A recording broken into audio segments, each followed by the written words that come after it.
Kauna-unahang International Islamic Finance Conference naman ng National Commission on Muslim Filipinos inilunsad sa Makati City. Layo nitong hikayatin ang lahat ng mga Muslim Filipino sa bansa na makibahagi sa pagpapaunlad ng ekonomiya. Narito ang ulat.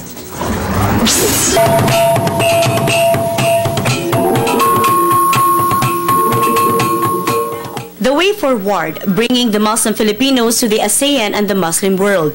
Ito ang naging tema ng katatapos lamang na First International Conference on Islamic Finance sa lungsod Makati na pinangunahan ng National Commission on Muslim Filipinos o NCMF.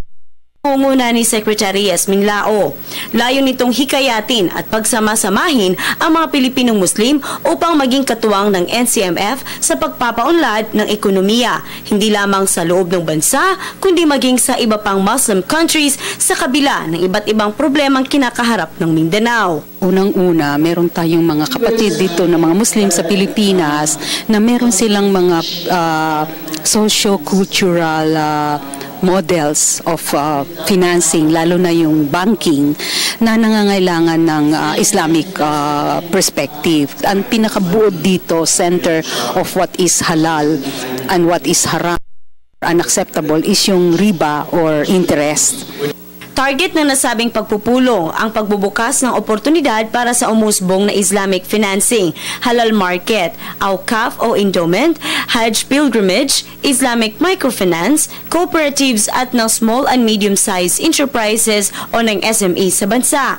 Kasama rin rito ang mga eksperto mula sa bansang Malaysia, South Korea, Dubai at ng Istanbul, Turkey.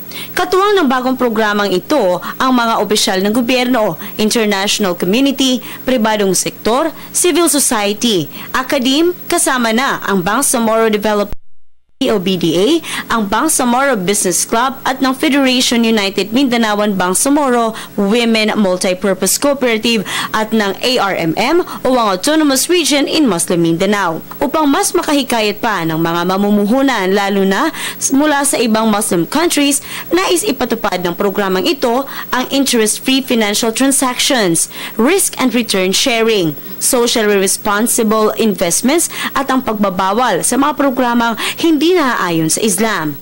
Ang mahalaga dito, maintindihan po natin na itong Islamic finance, hindi lang po magbibinipisyo dito ang mga Muslim Filipinos, pati din po yung mga globally po. Ang pinag-uusapan po din natin dito is around 3 trillion US dollars global market po ng Islamic products and Islamic finance. So mahalaga po na ma-introduce natin to sa Pilipinas. Sinundan ng awarding ceremony ang pagtatapos ng nasabing pagpupulong kung saan kinilala ang inyong lingkod bilang kaisa ng telebisyon ng bayan sa paghahatid nito ng mga balita at serbisyo sa taong bayan.